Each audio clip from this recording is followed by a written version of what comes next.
Amos 1 অধ্যায়। আমোসের বাণী। তিনি ছিলেন তকয়ের একজন মেষপালক। তিনি জিহুদার রাজা উশিয়ের সময় ও জিহোয়াশের পুত্র ইসরায়েলের রাজা জারবিয়ামের রাজত্বকালে ভূমিকম্পের 2 বছর আগে ইসরায়েল সম্পর্কে এই দর্শন পান। তিনি বললেন, সদাপ্রভু সিয়ন থেকে গর্জন করছেন। তিনি জেরুসালেম থেকে শোনাচ্ছেন বজ্রধ্বনি। মেষপালকদের চারণ ভূমিগুলি শুকিয়ে যাচ্ছে, কর্মীদের শিখরস্থান শুকনো হচ্ছে। ইসরায়েলের প্রতিবেশী রাজ্যগুলির বিচার। সদাপ্রভু এই কথা বলেন, দামাস্কাসের 3টি পাপের জন্য, এমনকি 4টির জন্য আমি আমার ক্রোধ ফিরিয়ে নেব না। কারণ সে লোহার দাঁতযুক্ত শস্য মাড়াই কল দিয়ে গিলিয়তকে চূর্ণ করেছে। আমি হসায়েল কুলের উপরে আগুন পাঠাবো, তা বিন হদদের দুর্গগুলি গ্রাস করবে। আমি দামাস্কাসের তোরণদ্বার ভেঙে ফেলব। আমি আবন উপত্যকায় স্থিত রাজাকে ধ্বংস করব এবং তাকেও করব যে বেথ এদনে রাজদণ্ড ধারণ করে। অরাম দেশের লোকেরা কি করে নির্বাসিত হবে? সদাপ্রভু বলেন, সদাপ্রভু এই কথা বলেন, গাজার 3টি পাপের জন্য, এমনকি 4টির জন্য আমি আমার ক্রোধ ফিরিয়ে নেব না।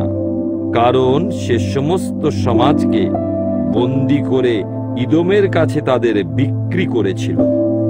আমি গাজার প্রাচীরগুলির উপরে আগুন পাঠাবো, তা তার দুর্গগুলিকে গ্রাস করবে। আমি অস্দদের রাজাকে ধ্বংস করব, অস্কিলনের রাজদণ্ডধারীকেও করব। আমি ইক্রনের বিপক্ষে আমার হাত প্রসারিত করব, যতক্ষণ না শেষতম ফিলিস্তিনির মৃত্যু হয়। সার্বভৌম সদাপ্রভু বলেন। সদাপ্রভু এই কথা বলেন, শোরের 3টি পাপের জন্য, এমনকি 4টির জন্য আমি আমার ক্রোধ ফিরিয়ে নেব না। যেহেতু সে ভ্রাতৃত্বের চুক্তি অগ্রাহ্য করে বন্দীদের সবাইকে ইদোমের কাছে বিক্রি করেছিল, তাই আমি শোরের প্রাচীরগুলিতে আগুন পাঠাবো, তা তার দুর্গগুলিকে গ্রাস করবে। সদাপ্রভু এই কথা বলেন, ইদোমের 3টি পাপের জন্য, এমনকি 4টির জন্য আমি আমার ক্রোধ ফিরিয়ে নেব না। যেহেতু সে তরোয়াল নিয়ে তার ভাইকে তাড়া করেছিল এবং দেশের মহিলাদের হত্যা করেছিল, কারণ তার ক্রোধ অবিরাম বৃদ্ধি পেয়েছিল, তার কোপ অবারিতভাবে জ্বলে উঠেছিল। আমি তৈমনের উপরে আগুন পাঠাবো, তা বস্রার সমস্ত দুর্গকে গ্রাস করবে। সদাপ্রভু এই কথা বলেন, অম্মনের 3টি পাপের জন্য, এমনকি 4টির জন্য আমি আমার ক্রোধ ফিরিয়ে নেব না। যেহেতু সে গিলিয়দের গর্ভবতী নারীদের উদর বিদীর্ণ করেছিল, যেন সে নিজের সীমানা বৃদ্ধি করতে পারে, তাই আমি রব্বার প্রাচীরগুলিতে আগুন পাঠাবো, তা তার সমস্ত দুর্গকে গ্রাস করবে। যুদ্ধের দিনে, রণনাদের কালে, ঝড়ের সময় প্রবল ঘূর্ণি বায়ুর কালে তার রাজা নির্বাসিত হবে। একই সঙ্গে নির্বাসিত হবে তার কর্মকর্তারাও। সদাপ্রভু বলেন। আমোস 2 অধ্যায়। সদাপ্রভু এই কথা বলেন, মোয়াবের 3টি পাপের জন্য, এমনকি 4টির জন্য আমি আমার ক্রোধ ফিরিয়ে নেব না। যেহেতু সে ইদোমের রাজার অস্থি পুড়িয়ে ছাই করে দিয়েছিল, তাই আমি মোয়াবের উপরে আগুন প্রেরণ করব, তা করিয়তের দুর্গগুলি গ্রাস করবে। মোয়াব রণনাদ ও তুরিধ্বনির সঙ্গে মহা কোলাহলে প্রাণত্যাগ করবে। আমি তার শাসককে ধ্বংস করব, তার সঙ্গে হত্যা করব তার সব কর্মচারীকে। সদাপ্রভু বলেন। সদাপ্রভু এই কথা বলেন, জিহুদার 3টি পাপের জন্য, এমনকি 4টির জন্য আমি আমার ক্রোধ ফিরিয়ে নেব না, যেহেতু তারা সদাপ্রভুর বিধান অগ্রাহ্য করেছে এবং তার বিধিবিধান পালন করেনি, যেহেতু তারা ভ্রান্ত দেবদেবীর দ্বারা বিপথে চালিত হয়েছে, যে দেবদেবীকে তাদের পূর্বপুরুষেরা অনুসরণ করত। তাই আমি জিহুদার উপরে আগুন পাঠাবো, তা জেরুসালেমের দুর্গগুলিকে গ্রাস করবে। ইসরায়েলের বিচার। সদাপ্রভু এই কথা বলেন, ইসরায়েলের 3টি পাপের জন্য, এমনকি 4টির জন্য আমি আমার ক্রোধ ফিরিয়ে নেব না। তারা রূপোর মুদ্রার বিনিময়ে ধার্মিক ব্যক্তিকে এবং অভাবী মানুষকে একজোড়া জুতোর বিনিময়ে বিক্রি করেছে। তারা দীন দরিদ্র ব্যক্তির মাথা পায়ে মাড়ায়, যেমন মাটির উপরে ধুলোকে করা হয়, এবং নিপীড়িত ব্যক্তির ন্যায় বিচার অন্যথা করে। বাবা ও ছেলে একই মেয়ের সঙ্গে ব্যভিচার করে। এভাবে তারা আমার পবিত্র নামের অসম্মান করে। বন্ধকের বিনিময়ে রাখা পোশাকের উপরে তারা প্রত্যেকটি বেদির পাশে শুয়ে থাকে। তারা তাদের দেবতার গৃহে জরিমানা রূপে গৃহীত দ্রাক্ষারস পান করে। তবুও আমি তাদের সামনে সেই ইমোরীয়কে ধ্বংস করেছি, যদিও সে সিডার গাছের মতো লম্বা ছিল এবং ওক গাছের মতো শক্ত ছিল। আমি উপরে তার ফল ও নিচে তার মূল ধ্বংস করেছি। আমি তোমাদের মিশর থেকে মুক্ত করে এনেছি আর 40 বছর মরুপ্রান্তরে চালিত করেছি, যেন তোমাদের ইমোরীয়দের দেশ দিতে পারি। আমি তোমাদের পুত্রদের মধ্যে বিভিন্ন ভাওবাদীকে ও তোমাদের যুবকদের মধ্য থেকে নাসরীয়দের উৎপন্ন করেছি। ওহে ইসরায়েলের জনগণ, এ কথা কি সত্যি নয়? সদাপ্রভু ঘোষণা করেন। কিন্তু তোমরা নাসরীয়দের দ্রাক্ষারস পান করাতে আর ভাববাদীদের আদেশ দিতে তারা যেন ভবিষ্যৎবাণী না করে। তাহলে এখন আমি তোমাদের পেষণ করব, যেভাবে শস্য রাশিতে পরিপূর্ণ শকট পিষ্ট করে। দ্রুতগামী মানুষও পালাতে পারবে না, শক্তিশালী মানুষ নিজের শক্তি প্রয়োগ করতে পারবে না, আর বীর যোদ্ধা তার প্রাণ রক্ষা করতে পারবে না। তীরন্দাজ দাঁড়াতে পারবে না, দ্রুতগামী সৈন্য পালাতে পারবে না, আর অশ্বারোহী তার প্রাণ রক্ষা করতে পারবে না। এমনকি সব থেকে সাহসী যোদ্ধারাও সেদিন নগ্ন হয়ে পলায়ন করবে, সদাপ্রভু ঘোষণা করেন। আমোস 3 অধ্যায়। ইসরায়েলের বিরুদ্ধে সাক্ষীদের তলব। ওহে ইসরায়েলের লোকেরা, সদাপ্রভু তোমাদের বিরুদ্ধে যা বলেছেন তোমরা সেই বাক্য শোনো। আমি যাদের মিশর থেকে মুক্ত করে এনেছি সেই সমস্ত গোষ্ঠীর বিরুদ্ধে বলা বাক্য শোনো। পৃথিবীর সমস্ত গোষ্ঠীর মধ্যে আমি কেবলমাত্র তোমাদেরই মনোনীত করেছি, তাই তোমাদের সব পাপের জন্য আমি তোমাদের শাস্তি দেব। দুজন মানুষ এক পরামর্শ না হলে তারা কি পথে একসঙ্গে চলতে পারে? ঘন জঙ্গলে শিকার না পেলে কোনো সিংহ কি গর্জন করে? কোনো শিকার না ধরে সে কি তার গহ্বরে হুঙ্কার দেয়? কোনো ফাঁসকল পাতা না থাকলে পাখি কি মাটিতে ফাঁদে ধরা পড়ে?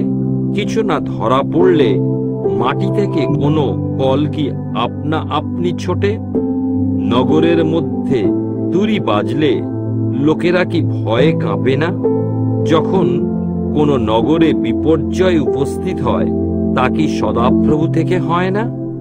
নিশ্চয়ই সদাপ্রভু তাঁর দাস ভাববাদীদের কাছে নিজের পরিকল্পনা প্রকাশ না করে সার্বভৌম সদাপ্রভু কিছুই করেন না।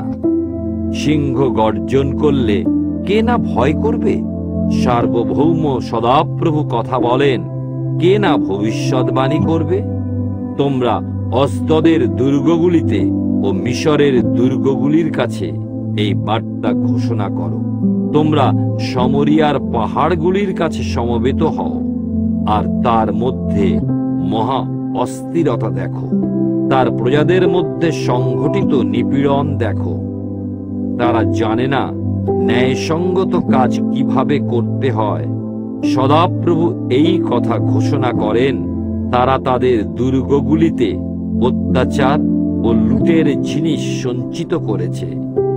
অতএব সার্বভৌম সদাপ্রভু এই কথা বলেন, এক শত্রু দেশকে ছারখার করে দেবে। সে তোমার ঘাঁটিগুলি ভেঙে ফেলবে ও তোমার দুর্গগুলি লুট করবে।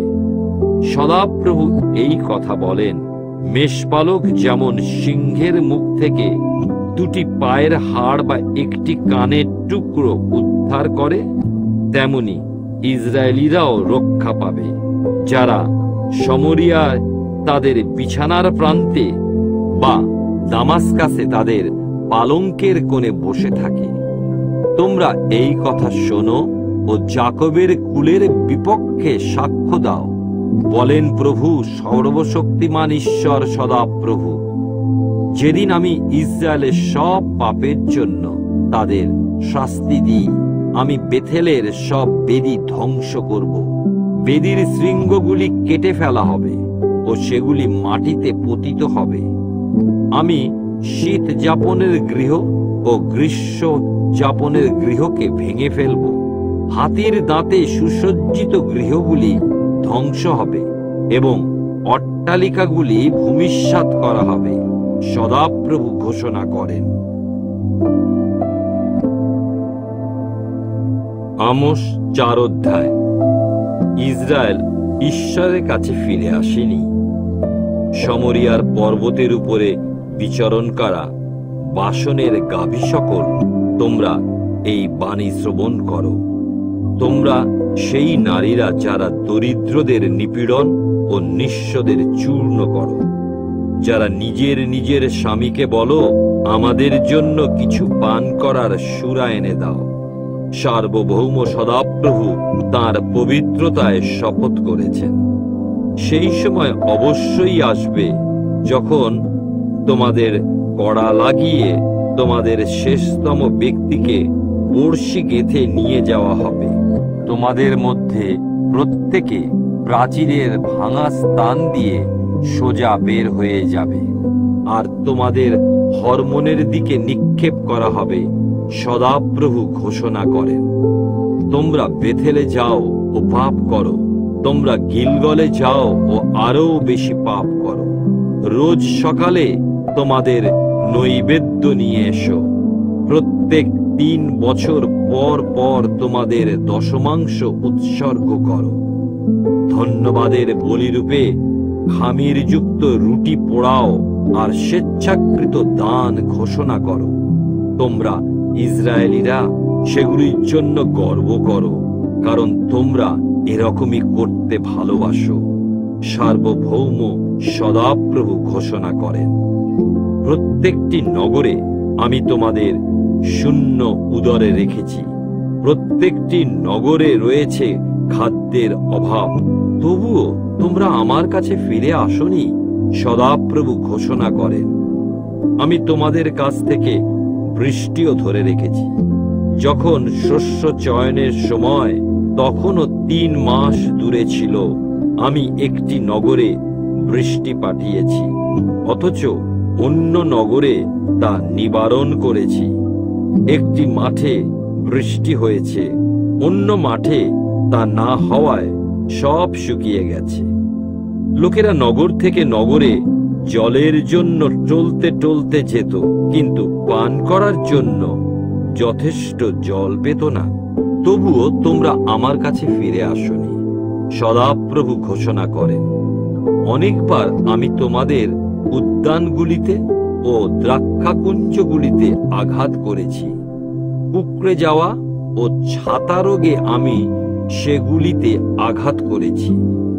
পঙ্গপালেরা তোমাদের ডুমুর ও জলপাই গাছগুলি গ্রাস করেছে, তবুও তোমরা আমার কাছে ফিরে আসনি, সদাপ্রভু ঘোষণা করেন। আমি তোমাদের মধ্যে মহামারী পাঠিয়েছি, যেমন মিশরে করেছিলাম। আমি তরোয়ালের দ্বারা তোমাদের যুবকদের হত্যা করেছি, সেই সঙ্গে হত্যা করেছি অধিকৃত সব ঘোড়াদেরও। আমি তোমাদের নাসারন্ধ্রে তোমাদের শিবিরের দুর্গন্ধ প্রবেশ করিয়েছি, তবুও তোমরা আমার কাছে ফিরে আসনি, সদাপ্রভু ঘোষণা করেন। আমি তোমাদের কাউকে কাউকে উৎপাটন করেছি, যেমন আমি সদম ও গমোরাকে উৎপাটন করেছিলাম। তোমরা ছিলে আগুন থেকে কেড়ে নেওয়া জ্বলন্ত কাঠের টুকরোর মতো, তবুও তোমরা আমার কাছে ফিরে আসনি, সদাপ্রভু ঘোষণা করেন। সেই কারণে হে ইসরায়েল, আমি তোমাদের প্রতি এই রকম ব্যবহার করব।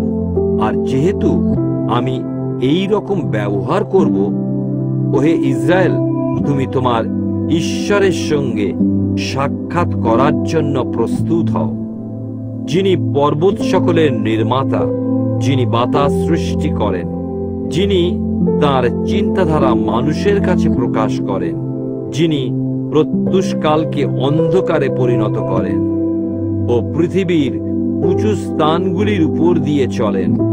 সর্বশক্তিমান ঈশ্বর সদাপ্রভু, এই তার নাম। আমোস 5 অধ্যায়। বিলাপ ও মন পরিবর্তনের জন্য আহ্বান। ওহে ইসরায়েল কুল, তোমরা এই বাণী শোনো। এই বিলাপ গীতি আমি তোমাদের সম্পর্কে করতে চলেছি। কুমারী ইসরায়েল পতিত হয়েছে, সে আর কখনো উঠতে পারবে না। সে তার নিজের দেশেই পরিত্যক্ত হয়েছে, তাকে তুলে ধরার জন্য কেউই নেই। সার্বভৌম সদাপ্রভু এই কথা ইসরায়েলকে বলেন, তোমার নগরের লোকেরা সহস্র হয়ে সমরাভিযান করে তাদের কেবলমাত্র 100 জন অবশিষ্ট থাকবে। তোমার নগর 100 জন হয়ে যুদ্ধযাত্রা করে তারা কেবলমাত্র 10 জন অবশিষ্ট থাকবে। সদাপ্রভু এই কথা ইসরায়েলকে বলেন, আমার অন্বেষণ করো ও বাঁচো। বেথেলের অন্বেষণ করো না, তোমরা গিলগলে যেও না। বেরশেবা পর্যন্ত যাত্রা করো না, কারণ গিলগল অবশ্যই নির্বাসিত হবে, বেথেল অসার প্রতিপন্ন হবে। তোমরা সদাপ্রভুর অন্বেষণ করো ও বাঁচো, নইলে তিনি আগুনের মতো যোসেফের কুল বিনষ্ট করবেন, তা তাকে গ্রাস করবে। আর তা নির্বাপিত করার জন্য বেথেলে কেউই থাকবে না। তোমরা যারা ন্যায় বিচারকে তিক্ততায় পরিণত করো ও ধার্মিকতাকে ভূমিতে নিক্ষেপ করো, যিনি কৃত্তিকা ও কালপুরুষ নক্ষত্রমণ্ডলী নির্মাণ করেছেন, যিনি মধ্যরাত্রিকে প্রভাতে পরিণত করেন ও দিনকে রাতের মতো অন্ধকারময় করেন, যিনি সমুদ্রের জলরাশিকে আহ্বান করেন ও ভূপৃষ্ঠের উপরে তাদের ঢেলে দেন, সদাপ্রভু তার নাম।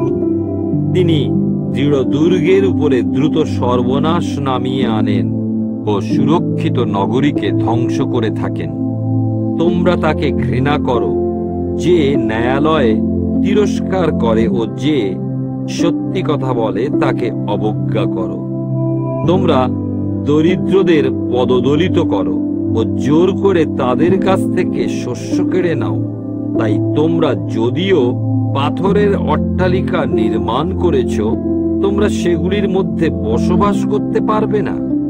তোমরা যদিও রম্য দ্রাক্ষাকুঞ্জ রোপণ করেছ, তা থেকে উৎপন্ন দ্রাক্ষারস তোমরা পান করতে পারবে না। কারণ আমি তোমাদের অপরাধের মাত্রা ও তোমাদের পাপ সকল কত ব্যাপক তা জানি। তোমরা ধার্মিক ব্যক্তিকে নিপীড়ন করো ও ঘুষ নাও। তোমরা ন্যায়ালয়ে দরিদ্রদের ন্যায় বিচার থেকে বঞ্চিত করো। সেই কারণে বিচক্ষণ মানুষ এসব সময় চুপ করে থাকে, কারণ সময় সব মন্দ। তোমরা মঙ্গলের অন্বেষণ করো, মন্দের নয়, যেন তোমরা বাঁচতে পারো।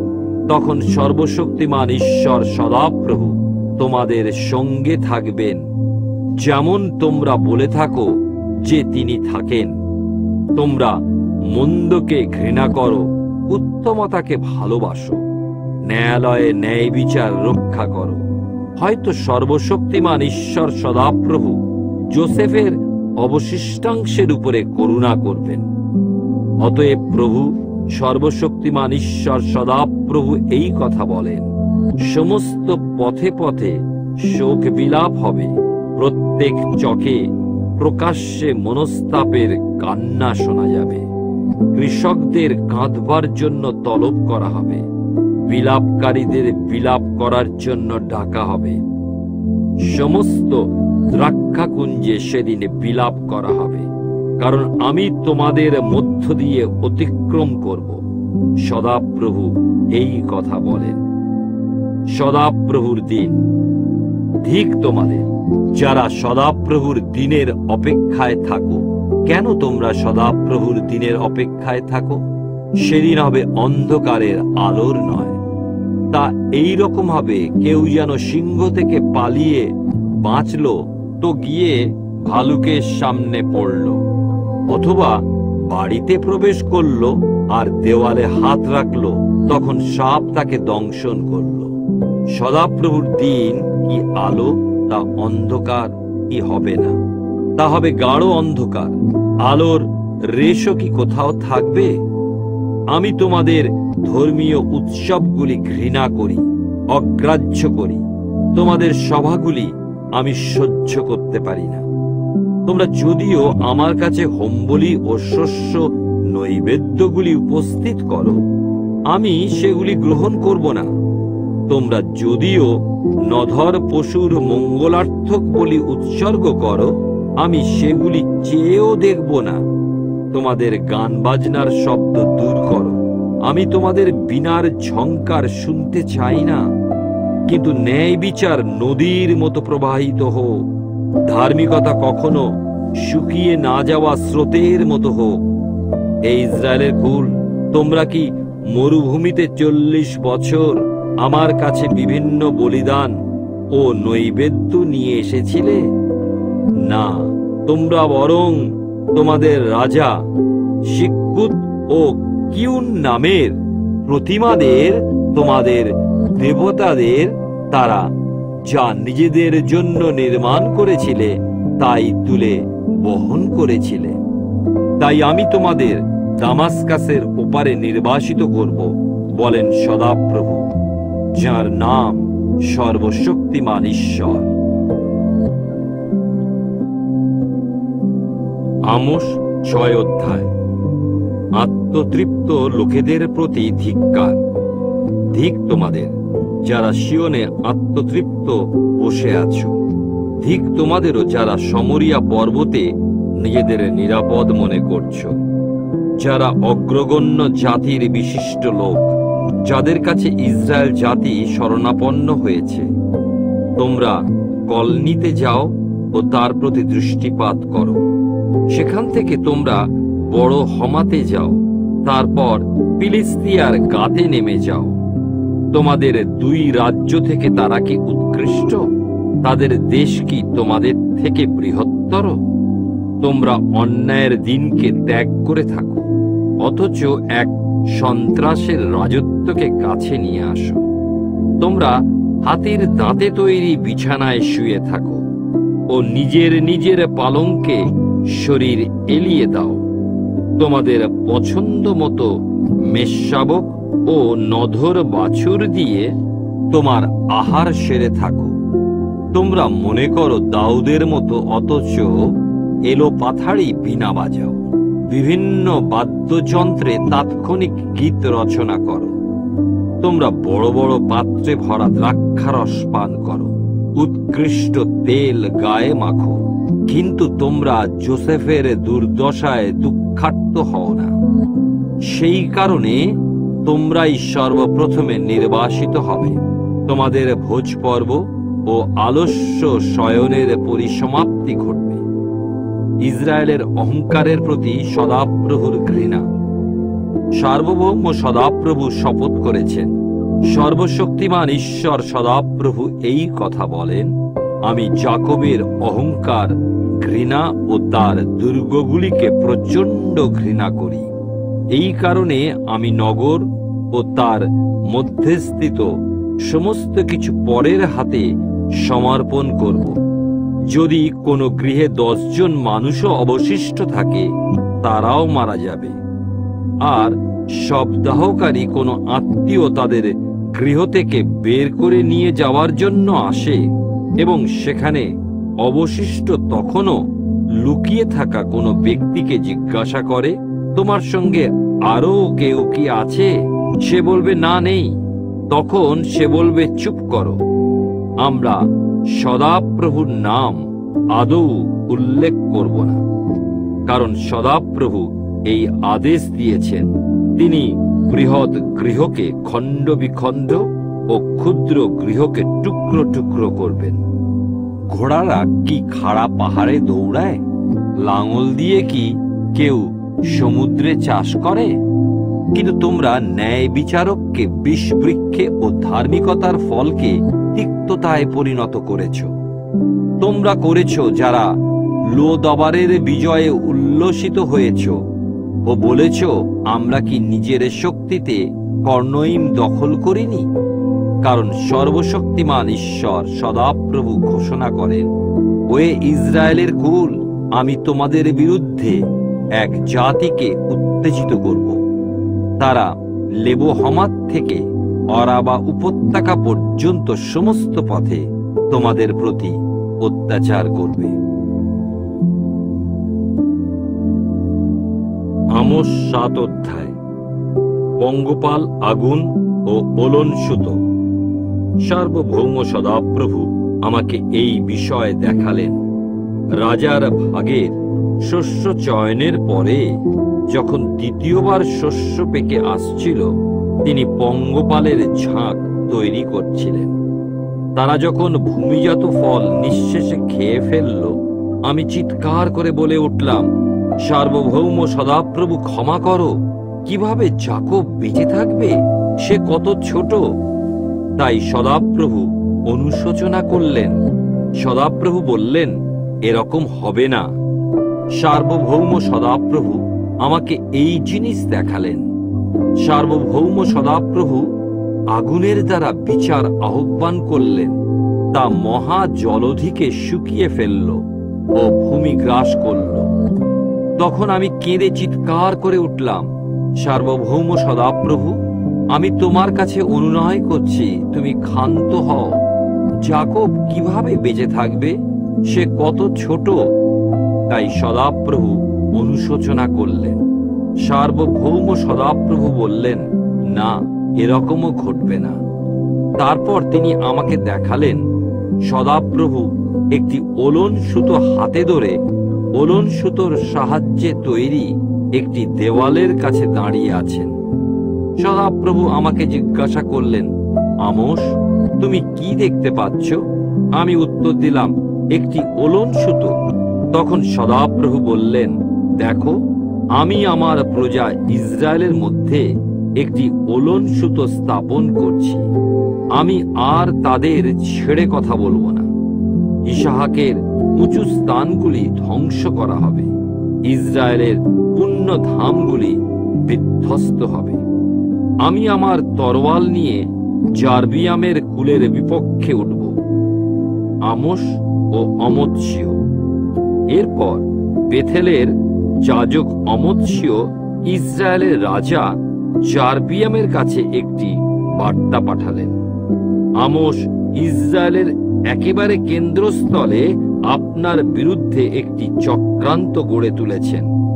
দেশ তার সব কথা সহ্য করতে পারে না, কারণ আমোস এরকম কথা বলেছেন, জারবিয়াম তরোয়ালের আঘাতে নিহত হবে, আর ইসরায়েল অবশ্যই তাদের স্বদেশ থেকে দূরে নির্বাসিত হবে। তারপর অমৎসীয় আমোসকে বললেন, ওহে দর্শক, তুমি এখান থেকে চলে যাও, তুমি জিহুদা দেশে ফিরে যাও। তুমি সেখানে তোমার রুটি রোজগার করো এবং সেখানেই তোমার ভবিষ্যদ্বাণী করো। তুমি বেথেলে আর ভবিষ্যদ্বাণী করো না, কারণ এ হলো রাজার নির্মিত পুণ্যধাম এবং এই রাজ্যের মন্দির। আমোস অমোৎসীয়কে উত্তর দিলেন, আমি তো ভাওবাদী ছিলাম না, ভাওবাদীর সন্তানও নয়। আমি ছিলাম একজন পশুপালক। আমি সেই সঙ্গে ডুমুর গাছেরও দেখাশোনা করতাম। কিন্তু সদাপ্রভু আমাকে পশুপাল চড়ানোর পিছন থেকে তুলে নিয়ে বললেন, তুমি যাও, গিয়ে আমার প্রজা ইসরায়েলের কাছে ভবিষ্যদ্বাণী করো। এখন তাহলে আপনি সদাপ্রভুর বাণী শুনুন। আপনি বলছেন ইসরায়েলের বিরুদ্ধে ভবিষ্যদ্বাণী করো না, ইসহাক কুলের বিরুদ্ধে প্রচার করা বন্ধ করো।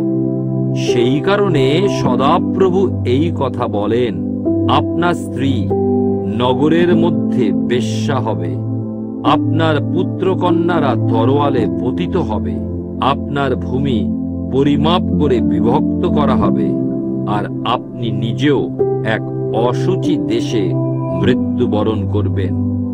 আর ইসরায়েল অবশ্যই তাদের স্বদেশ থেকে দূরে নির্বাসিত হবে। আমোস ৮ অধ্যায়। পাকা ফলের একটি ঝুড়ি। সার্বভৌম সদাপ্রভু আমাকে এই জিনিস দেখালেন, পাকা ফলের একটি ঝুড়ি। তিনি জিজ্ঞাসা করলেন, আমোস, তুমি কি দেখতে পাচ্ছ? আমি উত্তর দিলাম, পাকা ফলের একটি ঝুড়ি। তারপর সদাপ্রভু আমাকে বললেন, আমার প্রজা ইসরায়েলের পেকে ওঠার সময় হয়ে এসেছে, আমি আর তাদের ছেড়ে কথা বলবো না। সেদিন সার্বভৌম সদাপ্রভু ঘোষণা করলেন, মন্দিরে গীত গানগুলি বিলাপে পরিণত হবে। অনেক অনেক মৃতদেহ সেখানে নিক্ষেপ করা হয়েছে। তোমরা নীরব হও। তোমরা যারা দরিদ্রদের পদদলিত করো ও দেশের দিন দরিদ্র লোকেদের নিকেশ করো, তোমরা এই কথা শোনো। তোমরা বলে থাকো, অমাবস্যা কখন শেষ হবে যে আমরা শস্য বিক্রি করতে পারবো? সাব্বাত বার কখন সমাপ্ত হবে যে আমরা গমের ব্যবসা করতে পারবো? তা করা হবে বাটখারার ওজন কমিয়ে দাম বৃদ্ধি করে ও অন্যায্য দাঁড়িপাল্লায় ঠকানোর মাধ্যমে। দরিদ্রদের রূপোর টাকায় কিনে নিয়ে এক জোড়া জুতোর বিনিময়ে অভাবীকে ক্রয় করে এবং গমের ছাঁটকে পর্যন্ত বিক্রি করে। সদাপ্রভু যাকবের অহংকারের নাম নিয়ে শপথ করেছেন, তারা যা করেছে তা আমি কোনোদিনই ভুলে যাব না। এর জন্যই কি সেই দেশ ভয়ে কাঁপবে না? তার মধ্যে বসবাসকারী সকলে কি শোক করবে না? সমস্ত দেশ নীলনদের মতো স্ফীত হয়ে উঠবে, তাকে আলোড়িত করা হবে ও তা মিশরের নদীর মতোই আবার নেমে যাবে। সার্বভৌম সদাপ্রভু বলেন, সেদিন আমি মধ্যাহ্নকালে সূর্যাস্ত ঘটাবো, দিনের প্রখর আলোয় পৃথিবীকে তমসাচ্ছন্ন করব। আমি তোমাদের সমস্ত ধর্মীয় উৎসবকে শোকে ও তোমাদের সমস্ত গীতকে বিলাপে পরিণত করব। আমি তোমাদের সবাইকে শোকের পোশাক পরাবো ও তোমাদের মস্তক মুন্ডন করব। সেদিন হবে একমাত্র পুত্রের বিয়োগ ব্যথার মতো, তার সমাপ্তি হবে তীব্র দুঃখের মাধ্যমে। সার্বভৌম সদাপ্রভু বলেন, সময় আসছে যখন আমি দেশের মধ্যে দুর্ভিক্ষ পাঠাবো, তা খাবারের দুর্ভিক্ষ বা জলের পিপাসার নয়, কিন্তু সদাপ্রভুর বাক্য শোনার দুর্ভিক্ষ। লোকেরা এক সমুদ্র থেকে অন্য সমুদ্রে টলতে টলতে যাবে, উত্তর থেকে পূর্ব পর্যন্ত বিচরণ করবে। তারা সদাপ্রভুর বাক্য অন্বেষণ করবে, কিন্তু তার সন্ধান পাবে না। সেদিন সুন্দর সব যুবতী ও শক্তিশালী যুবকেরা পিপাসার কারণে মূর্ছিত হবে। যারা সমরিয়ার পাপ নিয়ে শপথ করে যারা বলে, ওহে দান, তোমার জীবিত দেবতার দিব্যি, বা বেরশেবার জীবিত দেবতার দিব্যি, তারা সবাই পতিত হবে, তারা আর কখনো উঠতে পারবে না। আমোস 9 অধ্যায়। ইসরায়েল ধ্বংস হবে।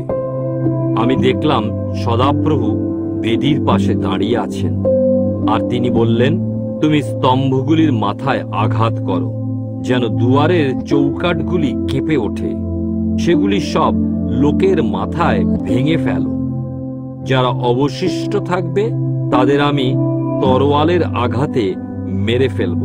তাদের কেউই নিষ্কৃতি পাবে না, একজনও পালাতে পারবে না। তারা পাতালের গভীরে খুঁড়ে নেমে গেলেও সেখান থেকে আমার হাত তাদের টেনে তুলবে। তারা আকাশ পর্যন্ত উঠে গেলেও সেখান থেকে আমি তাদের নামিয়ে আনব। তারা যদি নিজেদের কর্মিল পর্বতের শিখরেও লুকিয়ে ফেলে, সেখানেও আমি তাদের ধরে নিয়ে বন্দী করব। তারা যদি সমুদ্রের গভীরে গিয়ে আমার কাছ থেকে লুকায়, সেখানে তাদের দংশন করার জন্য আমি সাপকে আদেশ দেব। যদিও তাদের শত্রুরা তাদের নির্বাসিত করে, সেখানে আমি তরোয়ালকে আদেশ দেব যেন তাদের হত্যা করে। আমি আমার দৃষ্টি তাদের উপরে নিবদ্ধ রাখব, তা কেবল অমঙ্গলের জন্য, মঙ্গলের জন্য নয়। প্রভু সর্বশক্তিমান সদাপ্রভু, তিনি পৃথিবীকে স্পর্শ করলে তা দ্রবীভূত হয় এবং তার মধ্যে বসবাসকারী সকলে শোক করে। সমস্ত দেশ নীল নদের মতো স্ফীত হয়, পরে মিশরের নদীর মতো নেমে যায়। তিনি আকাশমণ্ডলে নিজের প্রাসাদ নির্মাণ করেন ও তার ভিত্তিমূল পৃথিবীতে স্থাপন করেন। তিনি সমুদ্রের জলরাশিকে আহ্বান করেন, স্থলের উপরে ঢেলে দেন। সদাপ্রভু তার নাম। সদাপ্রভু বলেন, ওহে ইসরায়েলীরা, আমার কাছে কি তোমরা কুশীয়দের মতো নও? সদাপ্রভু ঘোষণা করেন, আমি কি মিশর থেকে ইসরায়েলীদের, কপ্তর থেকে ফিলিস্তিনিদের ও কির থেকে অরামীয়দের নিয়ে আসিনি? নিশ্চিত রূপে সার্বভৌম সদাপ্রভুর দৃষ্টি এই পাপিষ্ট জাতির উপরে আছে। আমি ভূপৃষ্ঠ থেকে একে ধ্বংস করব। তবুও আমি যাকোবের কুলকে সম্পূর্ণরূপে ধ্বংস করব না। সদাপ্রভু ঘোষণা করেন, কারণ আমি আদেশ দেব ও সমস্ত জাতির মধ্যে আমি ইসরায়েলের কুলকে নাড়া দেব। যেমন শস্যদানা চালুনিতে চালা হয়, তার একটি দানাও নিচে মাটিতে পড়বে না। আমার প্রজাদের মধ্যে সব পাপী মানুষ তরোয়ালের আঘাতে মারা যাবে, যারা সবাই বলে, বিপর্যয় আমাদের নাগাল পাবে না বা আমাদের দেখা পাবে না। ইসরায়েলের পুনঃপ্রতিষ্ঠিতকরণ। সেদিন আমি দাউদের পতিত তাঁবু পুনঃপ্রতিষ্ঠিত করব। আমি তার ভাঙা দেওয়ালগুলি মেরামত করব, আর তার বিধ্বস্ত স্থানগুলি পুনরায় দাঁড় করাবো। পূর্বে যেমন ছিল তেমনি তা পুনর্নির্মাণ করব, যেন তারা ইদোমের অবশিষ্টাংশকে অধিকার করে। ও যত জাতির উপরে আমার নাম কীর্তিত হয়েছে, এ কথা সেই সদাপ্রভু বলেন, যিনি এই সমস্ত কাজ করবেন। এমন সময় আসছে, সদাপ্রভু ঘোষণা করেন, যখন চাষি শস্য ছেদকের সঙ্গে ও দ্রাক্ষাফল মাড়াইকারী বীজ বপনকারীর সঙ্গে মিলিত হবে, পর্বতগুলি থেকে নতুন দ্রাক্ষারস ফোঁটায় ফোঁটায় ঝরে পড়বে ও সব পাহাড় থেকে তা প্রবাহিত হবে। আমি আমার নির্বাসিত প্রজা ইসরায়েলকে আবার ফিরিয়ে আনব। তারা ধ্বংসিত নগরগুলিকে পুনর্নির্মাণ করে সেগুলির মধ্যে বসবাস করবে। তারা দ্রাক্ষাকে রোপণ করে সেগুলি থেকে উৎপন্ন দ্রাক্ষারস পান করবে। তারা বিভিন্ন উদ্যান তৈরি করে সেগুলির ফল ভোজন করবে। আমি ইসরায়েলকে তাদের স্বদেশে রোপণ করব। আমি তাদের যে দেশ দিয়েছি সেখান থেকে তারা আর কখনো উৎপাটিত হবে না। তোমার ঈশ্বর সদাপ্রভু এই কথা বলেন।